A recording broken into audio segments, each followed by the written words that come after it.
Yo, what's going on, guys? Welcome back to Bucketology. And the Philadelphia 76ers have some bad news on top of an underwhelming 4-5 start to this 2022-23 NBA season. It only gets worse with a out-of-the-blue James Harden injury. It is currently diagnosed as a right foot tendon strain. I don't think this has anything to do with the recent hamstring issues that Harden has been dealing with over the past year or so, year or two, year and change, something like that. But Harden is a guy that he's been an Iron Man for most of his career. Back in his prime in the Houston Rockets days, it seemed like this dude would never miss a game. There was a 3-year stretch in Houston where he played 81, 82, 81 games. So in recent years, it just seems like the guy's body is breaking down a little bit. I don't know if that has to do with how he's taking care of his body. I certainly don't think it does for this injury, because he does look like he's in much better shape than he has over the past year or so. And for a season that looked to be so promising for the Philadelphia 76ers, where there were really questions if this team was going to be a contender,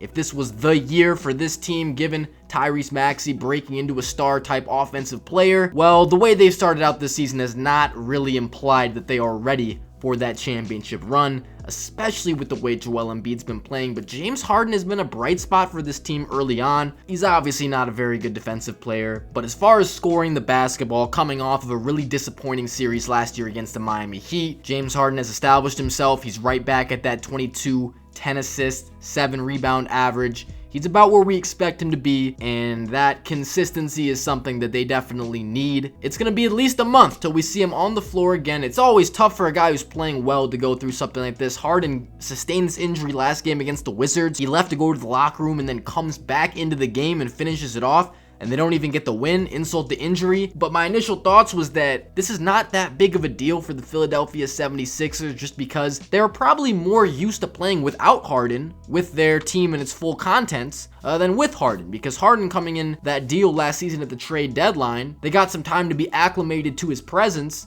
and how he is going to run things within the offense. But ultimately, it wasn't enough experience going up against good teams, and very shaky to finish the season, and of course into the playoffs. Embiid getting hurt, and Harden was just not enough to deliver and get them by the Miami Heat. But the idea is, with a fully healthy team coming back into a new season, Tyrese Maxey taking a step, some new free agency pieces like D'Anthony Melton, PJ Tucker should be enough for this team to finally get them over the hump of that second round. In the long run, this is not going to help them at all, because the key for this team is to be completely acclimated with their full team, and Harden being a major part of the offense. But a silver lining I can think of is that maybe this is what Embiid needs to get him on track, because he's had an uncharacteristically slow start to the year, not only missing games, but also his first couple games just really ugly. A big reason why his team was in that 0-3 hole, and why this team has just looked incredibly mediocre so far. He has one 40-point game that came in a loss, and besides that, just not a lot of signature performances so far from a guy that I expected to be a clear MVP frontrunner this year. We just have not seen that yet.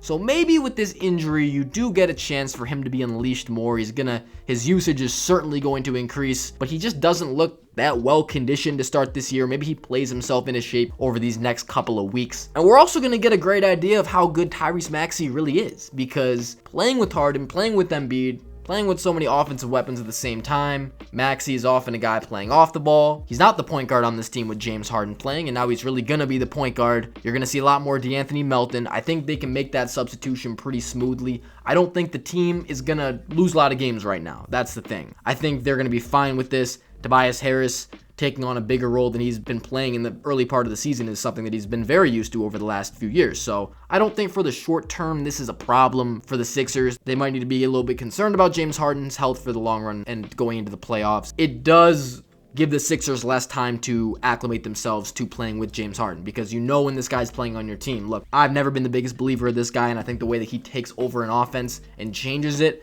is not necessarily championship formula type stuff. And with the Sixers, chemistry has to be perfectly smooth. So if they're going to be on that same page, I think it's going to take a lot of time for them to really reach that if they really want to win a championship. I'm not talking about winning a playoff series or even two, but this team expects to be a contender with all its pieces, and in order for them to achieve that, yeah, they need to get a lot of reps together. I'm looking at their schedule right now. You got the Knicks, Suns, back-to-back against the Hawks, Jazz, Bucks, Timberwolves, Nets, Hornets, Magic, Hawks, Cavs, Grizzlies. Pretty much your next month.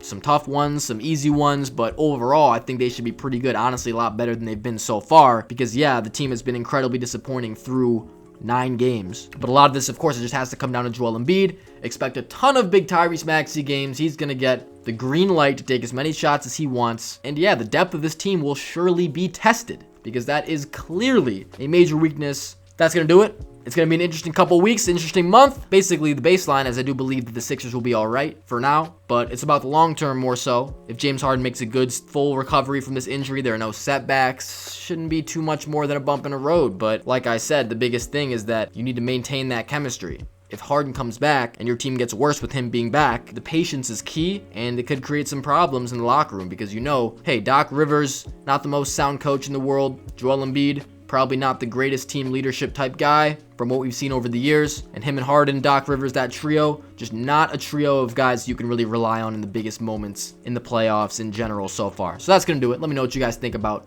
the new James Harden injury. What's your reaction? Let me know. And I'm out. It's been Bucketology. Thanks for watching, y'all. Peace.